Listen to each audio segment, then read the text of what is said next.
everyone. Welcome back to another episode of the Soaring Stories Podcast.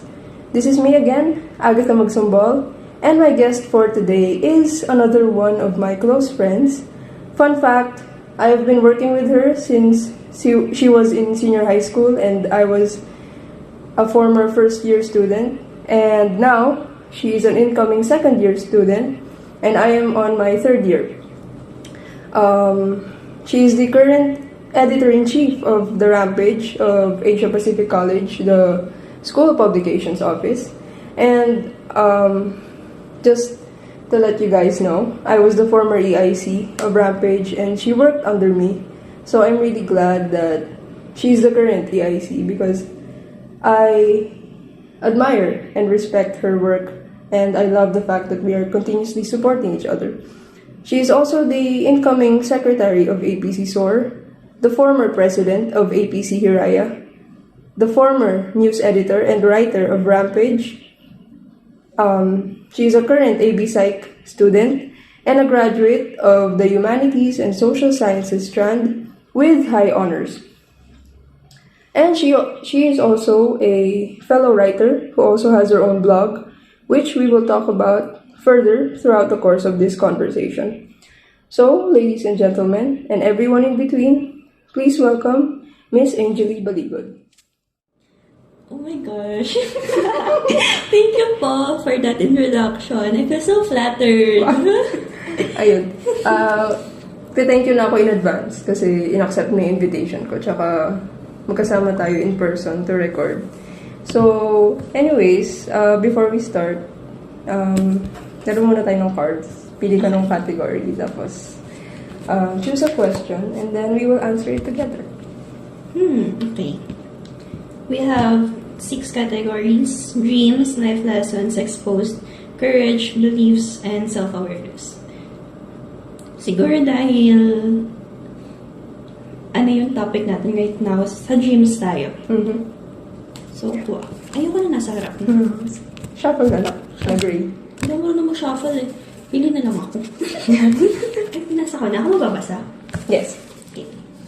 What's your go-to strategy for achieving your goals? Ako. Ikaw muna. Okay. Ano bang go-to strategy ko? Gumawa ng template sa Notion. Kasi lately, gusto akong maging organized sa buhay ko. Wow! As an adult person. Pero nag-adulting na ako, guys. Ayun, I wanted to be more organized kasi I noticed that when I was disorganized, when everything is all over the place, nahihirapan ako mag-function. So, in order for me to be able to work well and to track everything, gumagawa ko ng template sa Notion. Actually, dati, kumukuha lang ako sa internet, yung mga aesthetic. Wow. Tapos, na-realize ko, it doesn't work for me. Kasi yung mga nilagay nila doon is what works for them. Eh, yung mga tasks nila is not what I have to do. So, I have different tasks. So, I decided na, okay, I'm gonna make one from scratch. Tapos, doon ko nilalagay lahat ng mga goals ko for daily goals, weekly goals, and monthly goals. So far, it worked for me. Kasi, ever since nung nag-start ako gumawa ng Notion, parang I felt more motivated to work kasi natitik off ko siya sa listahan. So, oh my God, I feel so accomplished kapag may naaalis doon, ganun. So, ayun. Yung favorite strategy ko, ilista lahat, tapos mag-celebrate pagkatapos ng isang kong goal. Goal after goal. Yeah. How about Celebrate small wins. Yes. Pero di ba yung Notion, ano siya? Customizable yung design, yung template nung... Parang siyang listing app. Diba? Yes. Tapos pwede mo siya lagyan ng mga animations para magmukhang aesthetic. Yun nga yung ano ko dun eh. Kasi maarte akong tao. For free. Although mayroong mga functions na may bayad.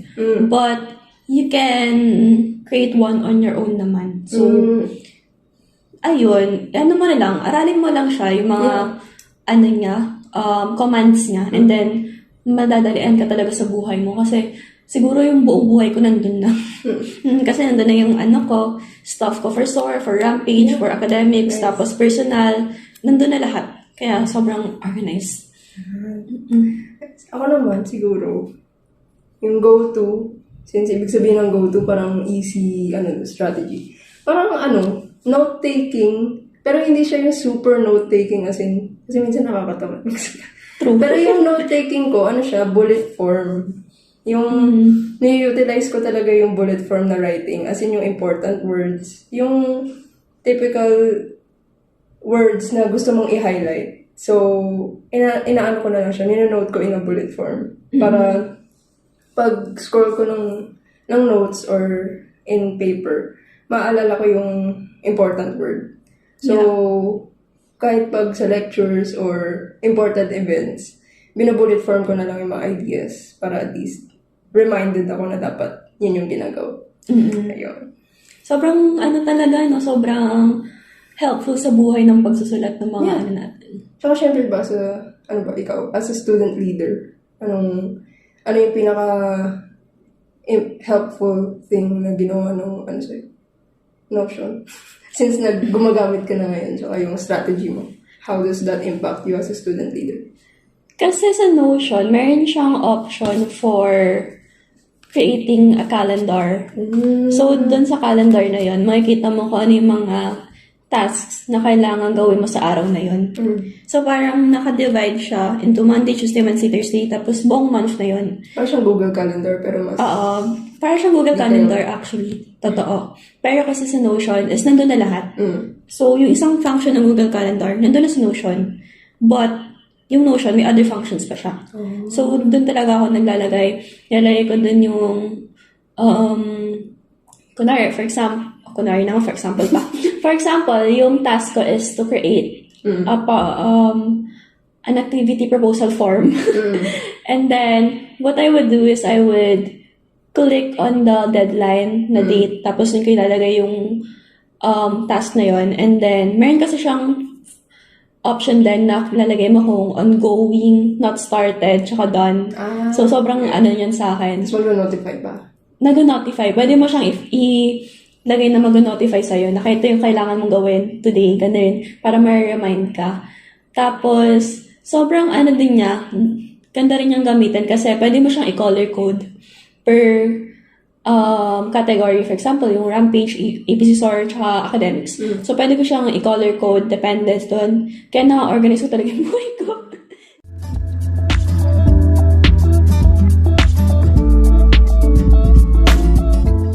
How was your writing journey? How did you start? Like, why did you start writing? How? Ganon. What's the inspiration as to why? Di ba you have your blog na... Yun nga, ipopromote natin yan mamaya. Okay. And, ayun, can you tell me about yung pinaka-story behind it? How did you start? Why? Yun. Okay. I started writing when I was in 3rd grade. What? Yeah. I was in 3rd grade. I was auditioning. I was signing up for Filipino editorial writing for my school publication at that time. So, I tried my best to write an opinion piece, but unfortunately, I didn't get in at that time. So, I stopped, and then I went back at 5th grade. Then, I auditioned for the same category as far as I can remember. And then, I got in. Wow. Then, doon na nag-start yung parang journey ko talaga as a writer. Tapos, although hindi ako nakasama sa ang tawag doon, school press conference, yung division school press conference, it's like a writing contest but for campus journalists of different grade levels. Meron for elementary, meron for junior high school and senior high school. Tapos, nakasama lang ako noong grade 6 ako kasi I was a photojournalist naman noon. So, since I was in 3rd grade, iba-iba na yung mga categories na nasalihan ko for writing. Na-try ko na yung editorial writing, photojournalism, feature writing, news writing. Tapos, at the time, naging talaga layout artist din ako that time. So, I started my writing journey as a campus journalist. So, more on technical writing talaga ako at that time, journalistic writing. Paiba-iba kasi iba-iba yung categories kayo. For different categories, iba-iba yung may style of writing mo eh. And then, mas nahubog siya nung I started writing for Wattpad. Nagkaroon din ako ng Wattpad piece. Nag-creative writing din ako. So, lahat ng aspects ng writing, like, lahat ng niche, na-try mo na? Yeah, kasi... And sports? Sports, hindi masyado, pero nakapagsulat ako ng isang article kasi parang ni-require ng journalism teacher namin at that time. That's nice. At least na-experience mo na lahat. Na-experience ko talaga lahat. Your taste on all kinds and stuff. Nice. Pero, one thing na, yung pinaka naging favorite ko talaga is editorial writing. Kasi I was able to write about opinions and stuff. And sobrang, akong tao eh. Opinionated akong tao. And I love talking about social issues, environmental issues, and stuff like that. So, ayun, yun talaga yung pinaka-favorite ko. Tapos, actually, I'm curious nga as to how you manage to write opinionated articles without being very personal. Yung parang how you balance being objective and subjective.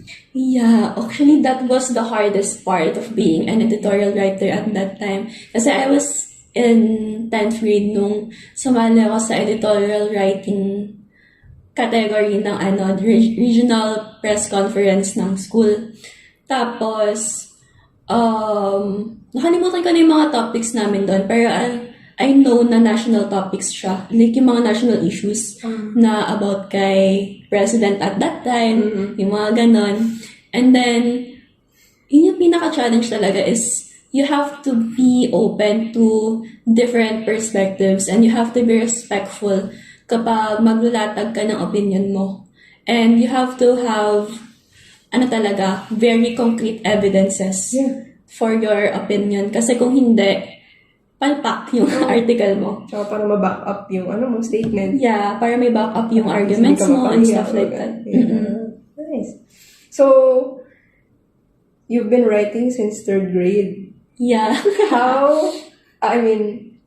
Was there a time na you wanted to, like, you question na kung writing ba talaga yung gusto mo, or, kasi it's a common thing naman na writer's block, diba? Since you've been writing at such a young age, have you experienced, like, being in a slump na wala kang dry, na wala kang napapublish in months or years kasi you have no ideas, tapos biglang you came back with so many. Yeah. Actually, last year. Recent lang pala. Recent lang. I did for many months last year kasi when I first released my website. Ano name ng website mo? My website's name is Vixenia Journals. So, bigay ko na lang ng konting background. Yung Vixenia Journals kasi, it's derived from the word vixen. And yung vixen kasi, there's two different meanings to it.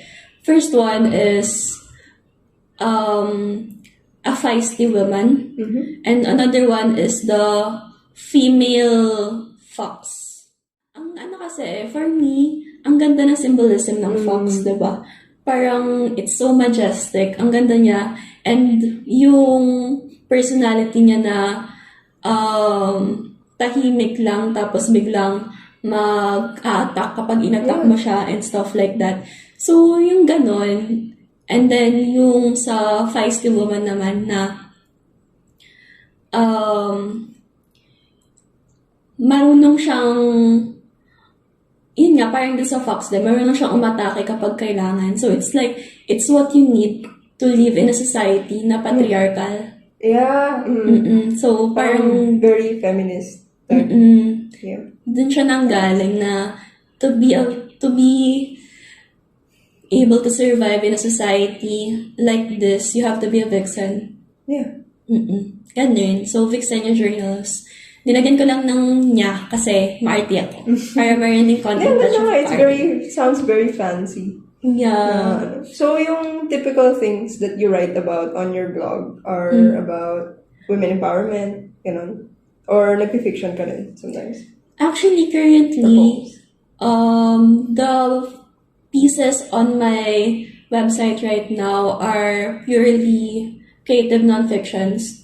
So, it's all based on my personal experiences. Although, meron right now na short story siya. And it was for a creative writing class nung senior high school ako. Yes. And then, mostly creative non-fiction about relationships, about bouncing back, about myself, and basically everything I almost experienced. Almost everything I experienced pala. Ganun. Kasi, I find it so easy to talk about your experiences kasi not only do you get to share your stories with other people, you also have the opportunity to reflect. Yeah. Kapag sinusulat mo siya, ay, ito pala ginawa ko.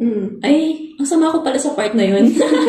Yung gano'n, parang nakakapag-reflect ka and na-improve mo yung sarili mo. Yeah. That's good. Like, nababasa mo rin yung growth mo, di ba? In terms of writing your own journey. Kasi, you see your progress, di ba? Like, the way you started, you mentioned kanina na you experienced yung rejection, pero you bounced back. And then, nakikita mo yung improvement mo. Tapos, you experience new things. Parang you open your doors to join more contests or orgs. Tapos, yung improvement in your writing. Tapos, you experience other topics. Ganun. So, during your, let's call it a slump. During your slump, how did you cope? I guess, how did you, kasi ako I'm currently on my slump kasi inactive yung blog ko. Kasi I have a blog, diba? So, inactive siya kasi nga I focused now on this podcast. Kasi gusto ko naman dumaldal. Tsaka, masayang dumaldal. Yun, it's a common thing na the reason why I started Soaring Stories is because I want to collaborate with people. I tell people na you will not hear an episode na ako lang yung nagsasalita. Except for yung introduction episode na pinost ko ng birthday ko. Pero yun lang yun. There will never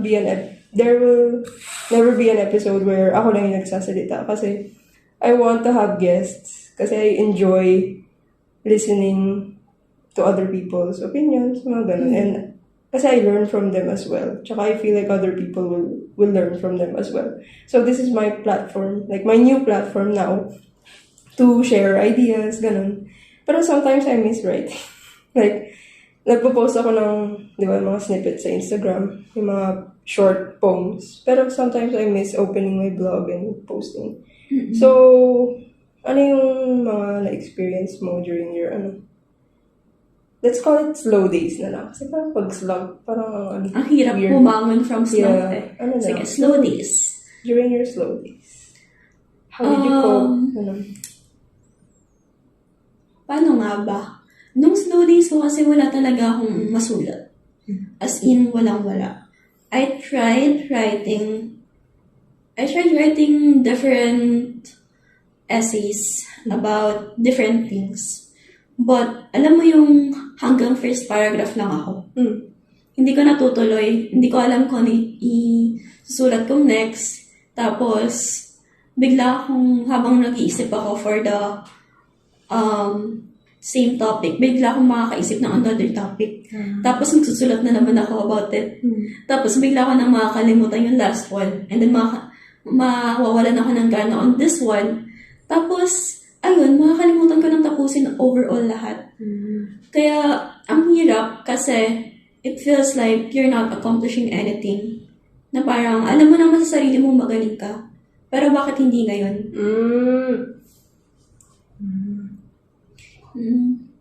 Kasi alam mo sa sarili mong, ito yung kaya ko eh. Yung from the start, you know you love writing. So, if you love writing, why can't you do it now? Yung parang inaano ko sarili ko that time. Pero ayun, I realized na siguro I just needed some rest.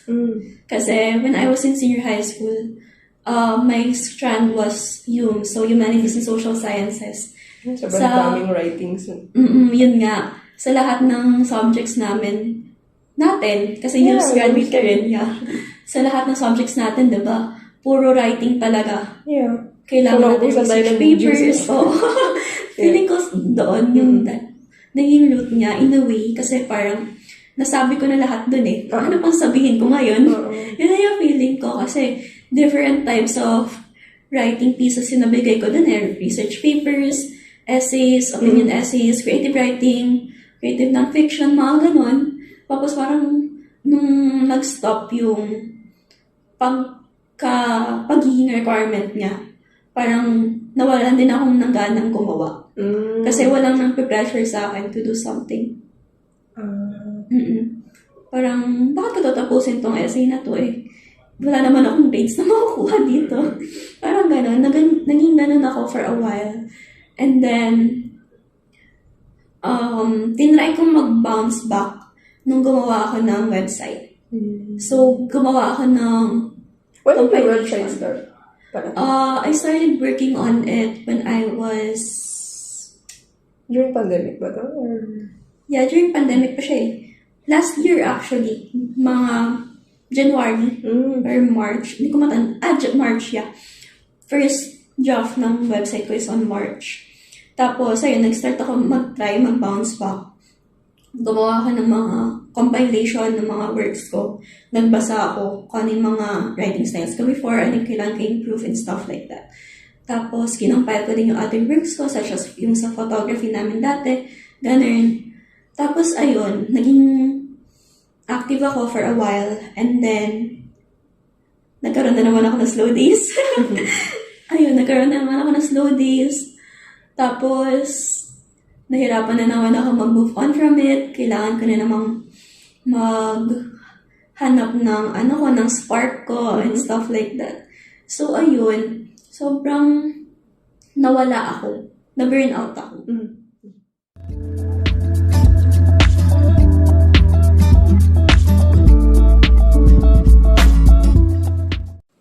So, since we talked about yung slow days, no? What's your motivation for writing? Like, getting back from your slow days. Ano yung, what are your inspirations, or where do you draw inspiration from? Writing is something that comforts me whenever I need to release some emotions. Yeah. And whenever I need to vent out or like release some steam, I just go on my journal and write and write and write.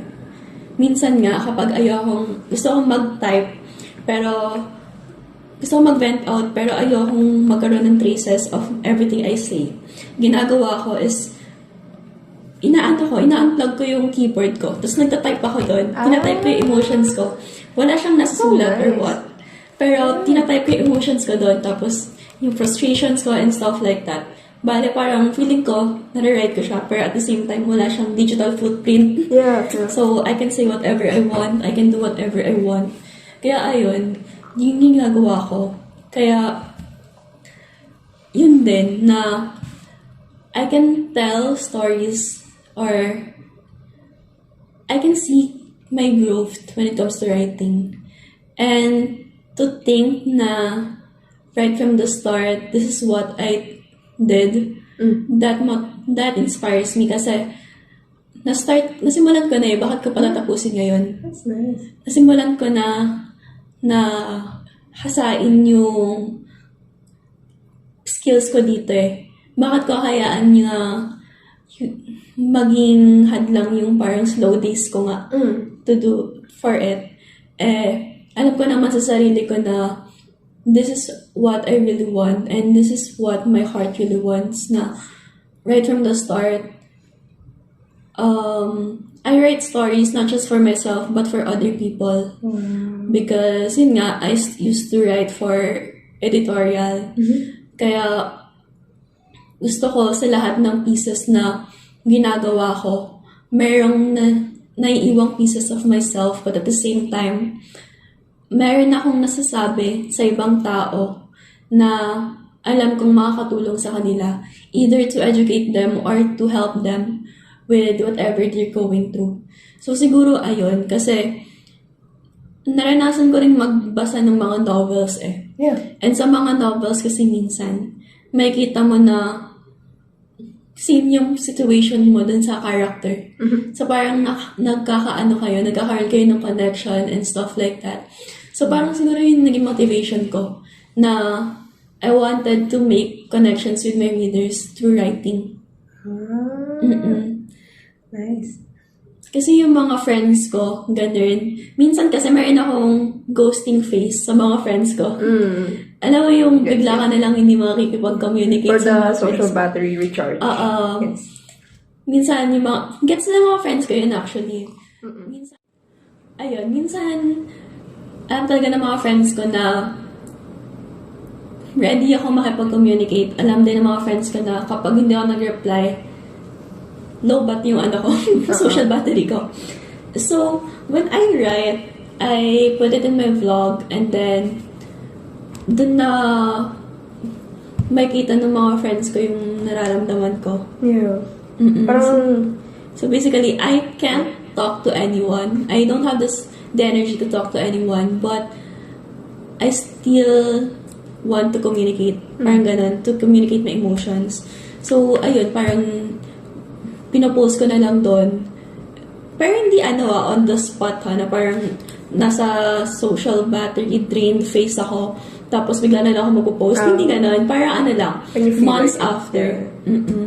May mga times kasi na gusto ko i-share yung stories ko.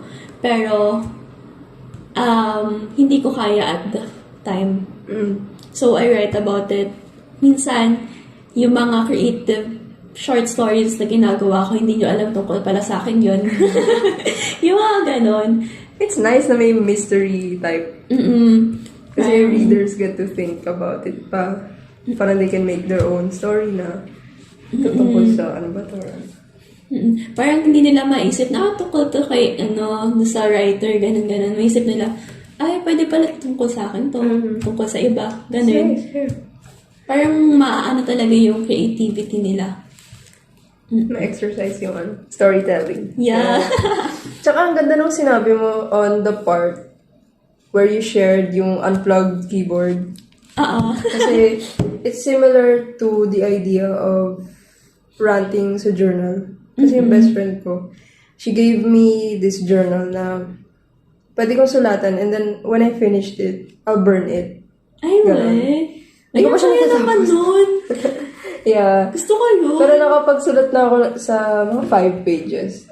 Tapos meron na siyang printed questions, printed parang may categories doon na this is what I want to let go of, tapos sulat ko. Or the things that I want people to know more about me, sulat. Tapos susunugin mo. Yeah, pag nakompleto ko na yung entire journal. Oh. So parang similar siya dun sa sinabi mo. In a way, kasi nga pero mas masaya yung sa'yo. kasi the environment. Actually, true. Pero ang ganda rin yung sa'yo, unplugged keyboard na, yun nga kasi diba sometimes, may gusto tayong i-rant, pero minsan nahihiya tayo sa iba, baka walang time. Kaya sa atin na lang, or minsan sa aso natin. Actually. Pero nag-rant tayo kay sa pets. Kasi kinakausap ko yung aso ko. Yeah. Literal na therapy daw. Hindi nila naiintindihan. Akala nila bibigyan ko sila ng treats. Pero yung totoo, nag-rant lang ako sa kanila. Pero how do you feel after you type on your unplugged keyboard? How did you feel? Actually, I feel less heavy. Oo. Yun naman yung purpose mo. To release some steam, diba? Ang saya kasi actually, minsan nga na, ang ginagawa ko dun, kasi medyo mahal yung keyboard ko, ginagawa ko dun is yung luma kong keyboard. Para kapag sobrang diin ng pagtatype ko, hindi masasira yung switches. Pwede ko namang palitan. Kaya ayun, nilalabas ko talaga lahat ng galit ko doon, ganyan. Kasi kapag nagsusulat ako, napapagod yung kamay ko eh. Pero kapag tatype mo lang siya, pindot ka lang, Tsaka saya ASMR, di ba? Yung pag binanaan mo yung buttons, parang sarap sa ears. Lalo na kung naka-mechanical keyboard ka, di ba? Ang sarap ng tunog nun. Yeah. Pang ano talaga. Lalo na kung naka-mod pa siya. Buong-buo talaga yung click. Pero yung keyboard na gamit mo, hindi yun yung gaming. Hindi. Kasi baka masira. Baka daw makapag-Valorant. Shameless vlog. Gusto mo may vlog na nagba-Valorant ka? Kasi yung friends ako na nagba-Valorant. Uy! Gusto niyo makalaro si Angelle. Hala! Piling ko naman magaling ka ba? Hindi. Kasi yung gamer eh, pero... Naglalaro lang ako to actually release some Steam then with my friends, ganun. Kasi I started playing Valorant with my senior high school friends. Sila Siggy, Yasmin, Nacho, Yeah, shout out. Julie. Ayan, shout out sa inyo guys. I love you. Ayan, yung mga friends ko. Si Bianca, Shaira, Kai. Oy, nilahat na, diba? Pero ayun, I started playing Valorant with them. So, yung memories ko with Valorant, it will always be with them. Kaya, yung keyboard ko, iniingatan ko talaga yun. Na alagaan. Kasi yun yung panglaro ko with them eh. Yung isang keyboard ko, yun doon talaga ako nag-release ng Steam. Tsaka pang writing din yun. Like, may specific keyboard ka for writing. And may Actually, yung specific ano for ko, playing. yung ginagamit ko for gaming. Kasi doon ako comfortable. Kasi magkaiba yung layout ng keyboards ko. Yung una kasi is 60% lang siya. So, wala siya yung parang arrows. Tapos, okay. yung arrows kasi mas nadadalian ako lang kapag nag-write kasi nakukuha mo saan ka pupunta, diba? Kapag mag-add ka ng sentence, ganun.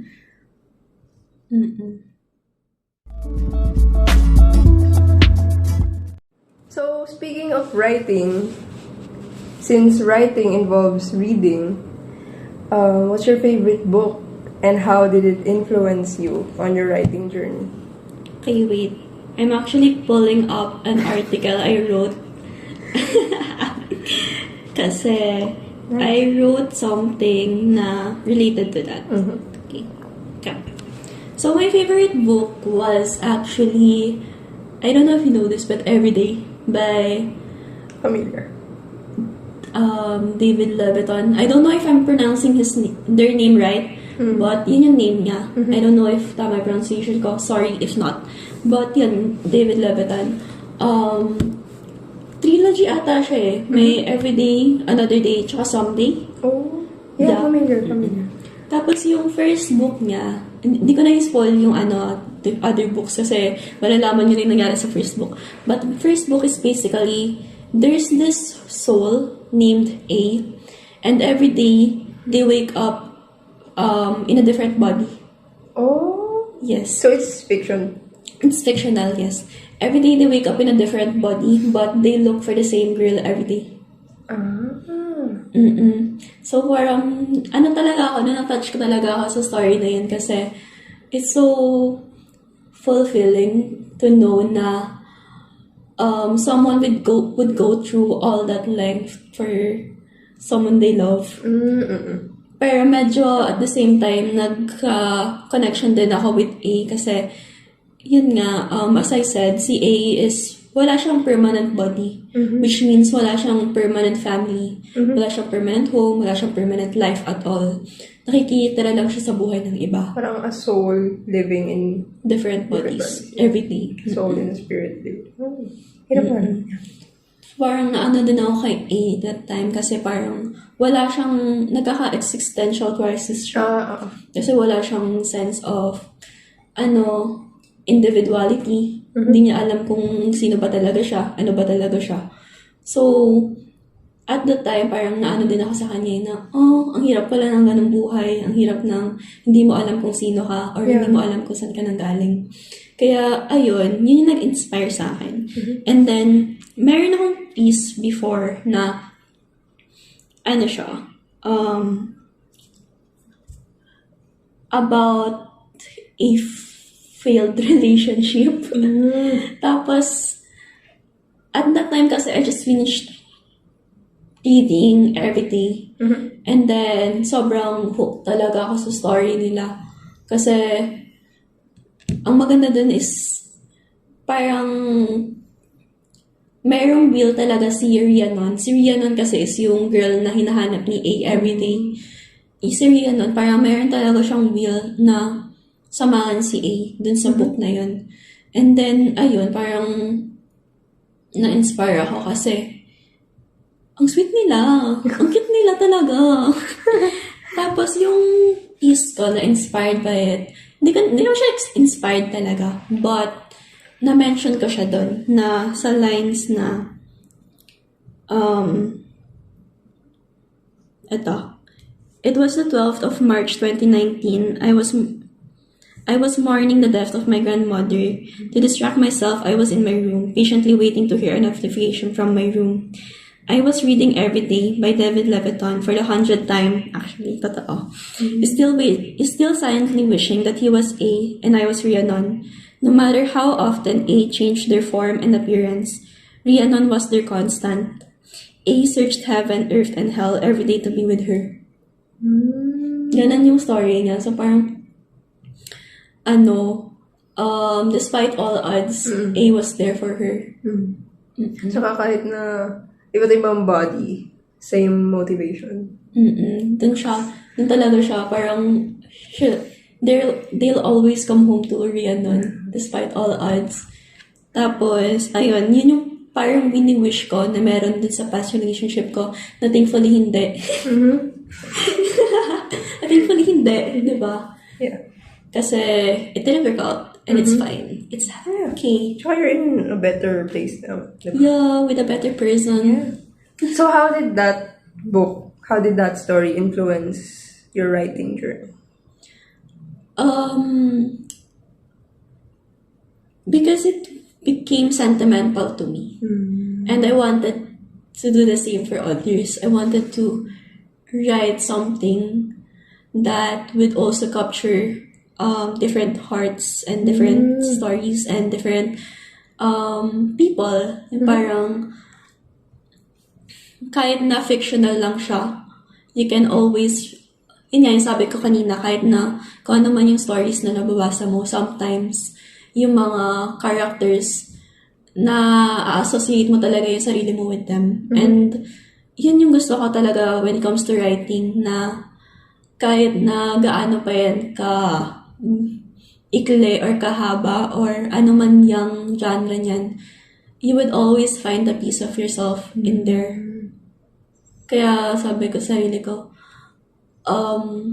I wanna write, not just because I wanna create stories, but I want to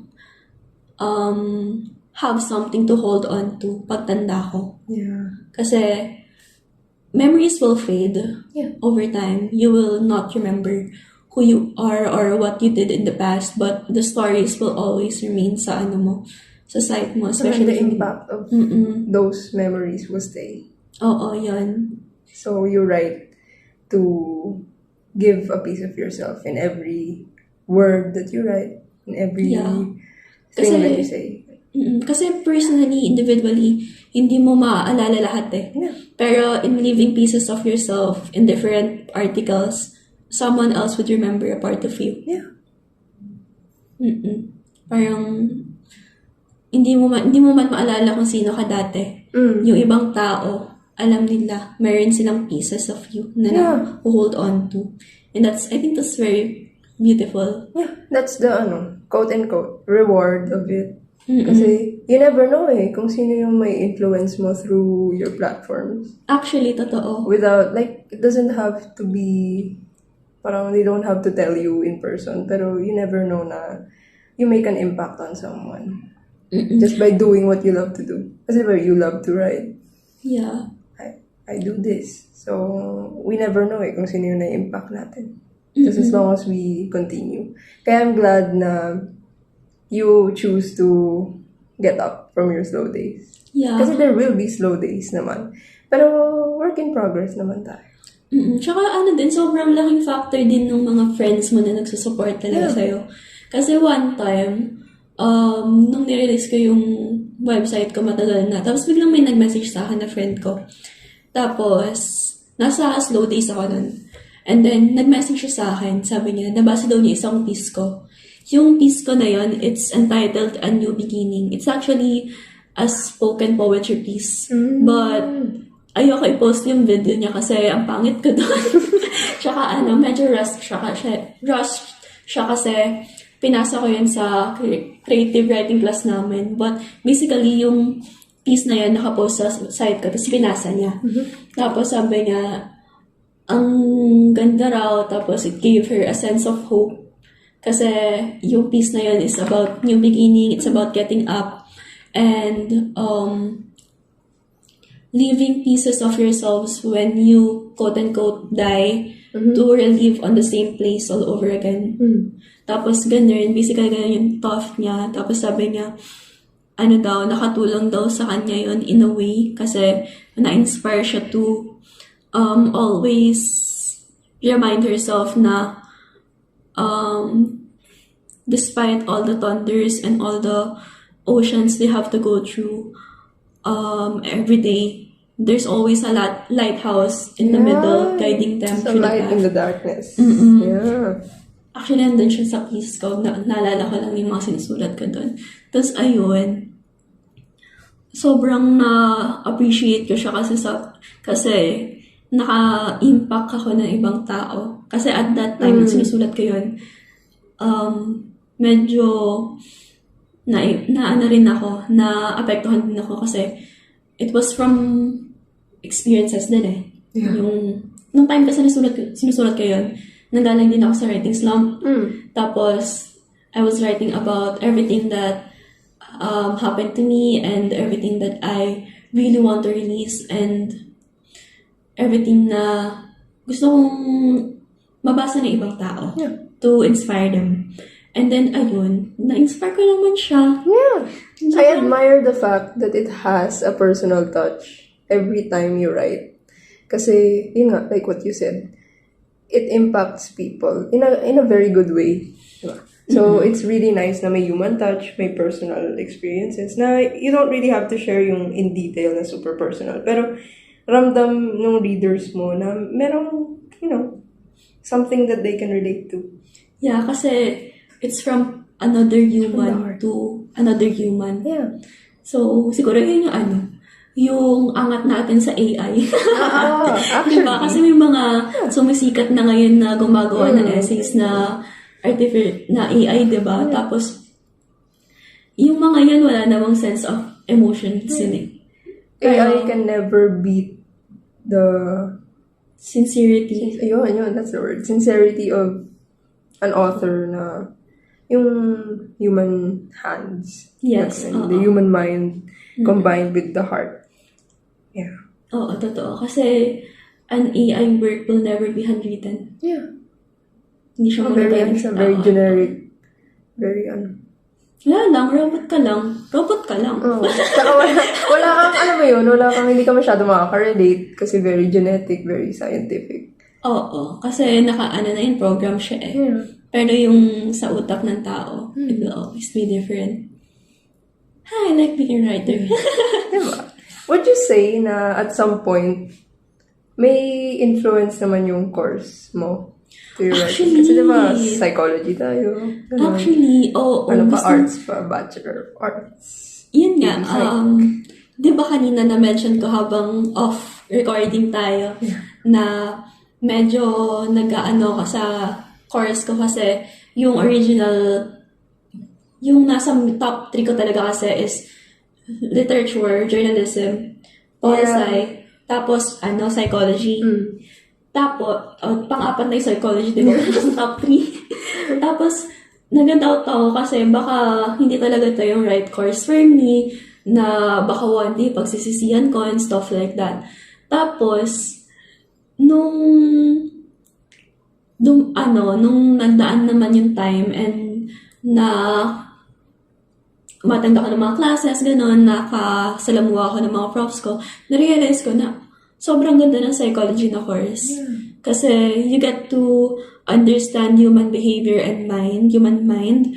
Tapos, you can incorporate that sa sa works mo kasi you can empathize with people more. Tapos, alam mo yun, maintindihan mo kasi how others act and why others act that way.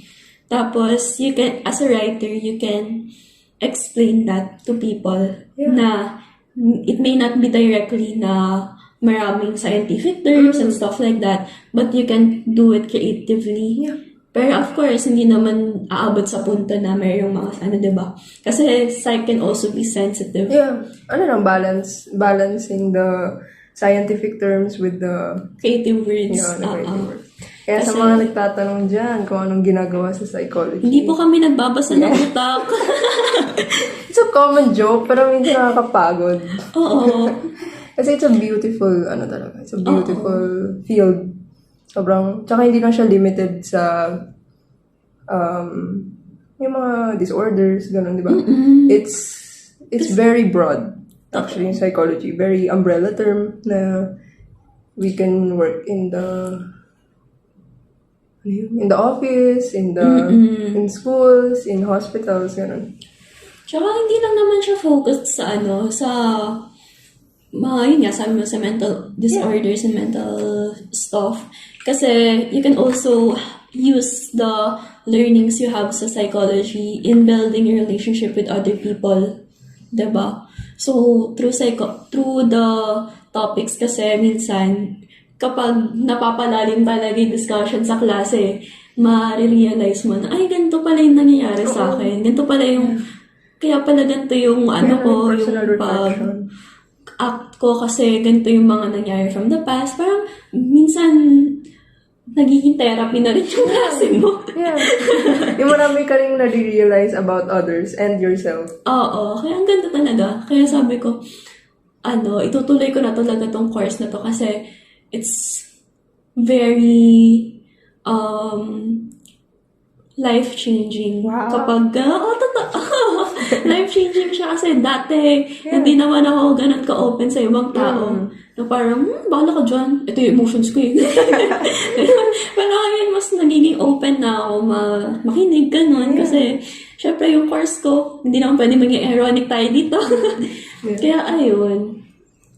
Gusto ko talagang i-incorporate siya. Kaya nga, inaaral ko talaga yung mga stuff about theories, yung mga ganyan, para ma-incorporate na natin siya, yung mga behaviors, para, in a way, we can spread awareness and break stigmas. Yes. Kasi, ang hirap na kung ano-anong mga terms yung ginagamit natin sa iba't ibang disorders na hindi naman tama. Yung maling paggamit ng mga mental illnesses na as nouns, as object. Tsaka yung mga trigger warnings. Kaya kailangan talaga, we need more pieces out there. Yeah. Tsaka to have a more open mind.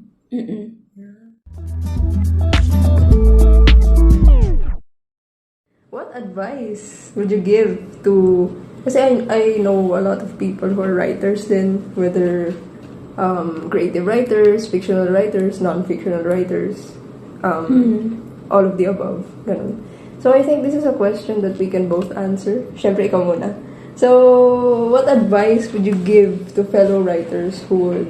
I want to divide it Fellow writers who are just starting out, and then fellow writers who are currently going through their slow days, and current writers who want to get back after so long. Okay. Dumaan tayo sa una. Ano yung una? Sa... Fellow writers who want to start. Okay, They have ideas, pero they don't know how to broadcast it. Ito yung quote na nakalagay sa Instagram bio ko ata, sa website ko. Sabi ko doon, susulat hanggang sa maubusan ng tinta. So, kung nagsisimula ka pa lang and you really, really want to write, just write. Write whatever you want.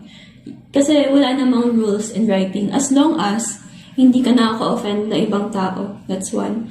You're not writing hate speech, ganun, and discrimination, racism, and stuff like that. As long as alam mong maganda yung intention mo, just keep on writing. No matter how much words you say or how short it is. It's always nice to start from scratch. Just keep writing until you lose your ink. Kasi at the end of the day, makikita mo naman yung progress mo. Okay lang kahit madami ka pang grammatical errors, hindi mo pa masyadong ma-express yung feelings mo, yung thoughts mo. Okay lang yan kasi at the end of the day, you can always revise it. Yeah. Diba? That's the beauty of writing eh. Kasi you can always revise it. When it comes to speaking kasi, medyo mahirap nang baguhin yung mga nasabi mo before. But in writing, you can always draft and draft and draft until you get what you're looking for, or you are able to express what you really want to express in the first place. So just keep doing what you do, and when you lose your ink, just buy another pen. Nice. Diba? Just look for another pen, or even better, use a pencil. Yeah. Diba? So you can take that as something na literal or ikaw bahala. Double meaning. Diba? Yeah. Double meaning, guys. Ayun. And then for those who are in a slump or in their slow days. Yeah, in their slow days. For those who are in May their writer's slow block. days, siguro read something. Read something that shares the same genre as you, or niche as you. Kasi you might get inspirations from there. That's what I do eh.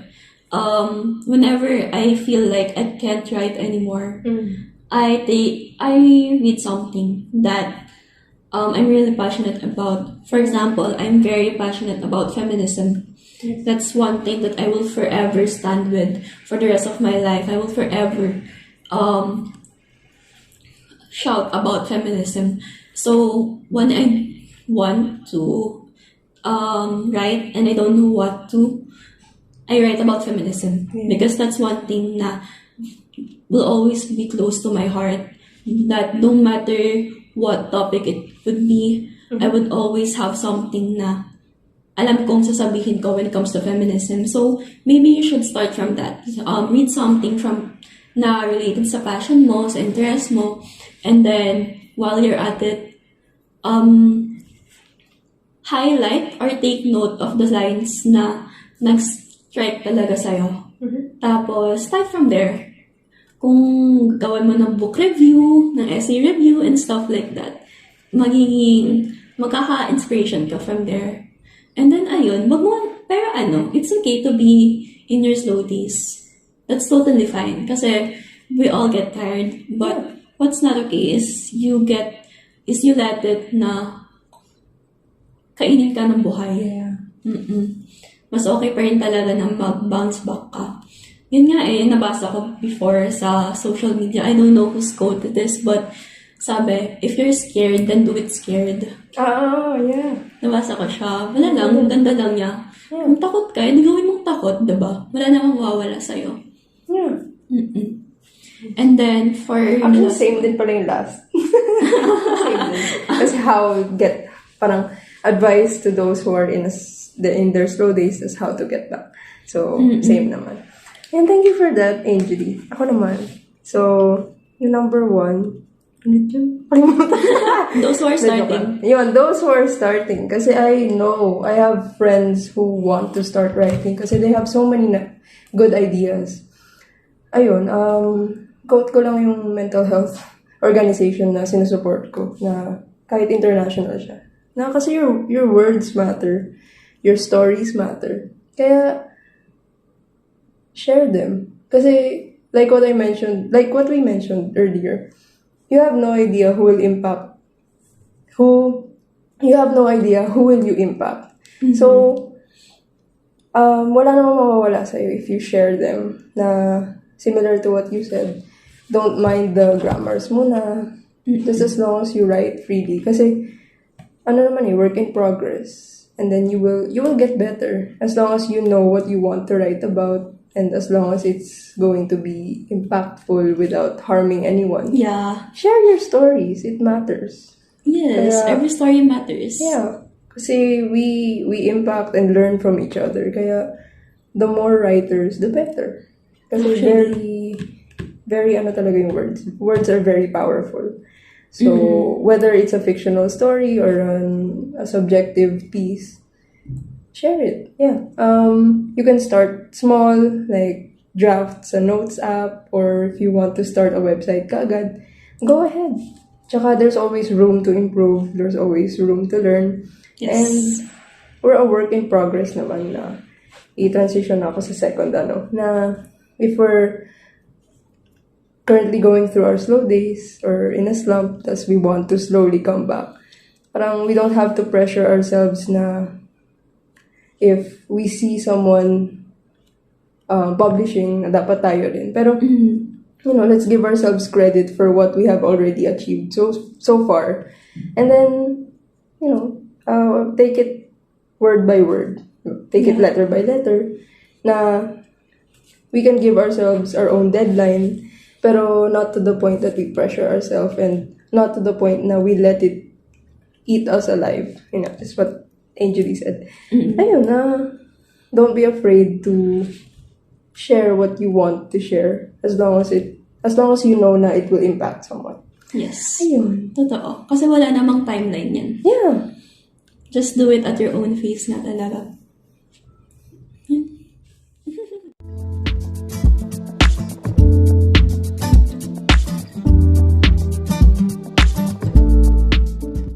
So we are now at the last part, and again, Angelle, before we officially end, I want to thank you again for accepting my invitation, and thank you so much. Yeah, sobrang ramdam ko yung support also, and yung respect that we have for each other. Kasi I'm really proud of you din na since I mentioned nga sa intro na I've been working with you since senior high ka pa lang. And yeah, we have a lot in common then as fellow writers and speakers then, since you were involved with APC Speaks before, diba? So I really appreciate the support you give me individually and the respect also, kasi I believe in your potential then, and I'm proud of how far you already are. Kasi, di ba, you mentioned nga you've experienced your slow days, pero I'm really proud na you're taking it slowly back again. You're coming back again. You're being active, and kita ko naman yung success mo so far, and I'm excited as to how it will continue to grow. And syempre, supportive din ako sa'yo, of course.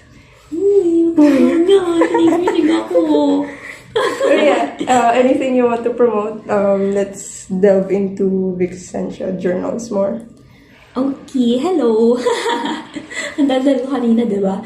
So, I don't have much to promote, but my website, Vixentia Journals, it's basically just a compilation of my works. If you want to read creative nonfiction, creative short stories, and other stuff like poems, you can check out my website. It's linked in my Facebook page, Vixentia Journals then. So, I will put your social media, okay lang? Facebook, Instagram link, and yung link nung website mo. Sa description. So yeah, check that out, guys. Pero subject to revisions pa yung website ko ulit, kasi I will be adding more pages to it, and ayun, stay tuned na lang sa aking mga updates na gagawin, kasi I might put my graphic stuff there as well.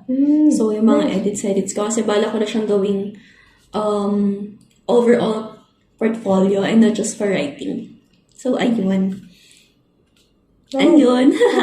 If you want to hire me as a writer, pwede rin naman. I do commissions. Ayun, same pala tayo. So you guys, if you want, either me or Angelle. Contact us. Yeah. I'll put your email na rin para formal. Sige. Lahat na. Email, yes.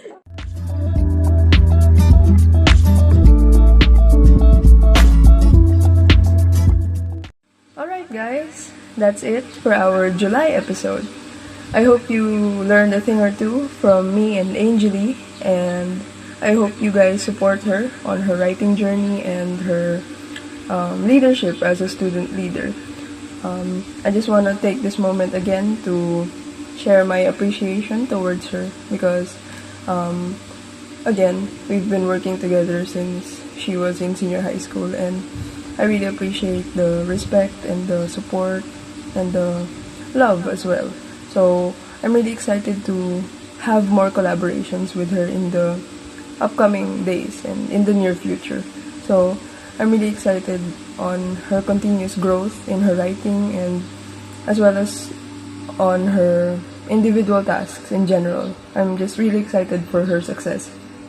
So, as mentioned earlier, she's also open for commissions. I mentioned in the previous episode that I'm also open for commissions. So if you guys need someone to write for you, you can contact either Angeli or me, or even Lorraine, my guest from the first episode. So, yeah, her details are on the description box. I hope you check out her website and her profile and everything, and please continue to support her. And as usual, please stay tuned for the episode next month. I'm excited to talk to another friend about something very interesting. And yeah, as usual, guys, thank you so much for the continued support on Soaring Stories. And shout out to Jacob Coaching for the music for this podcast. And don't forget to like and subscribe and follow the podcast's social media pages. Until next time, guys. Bye.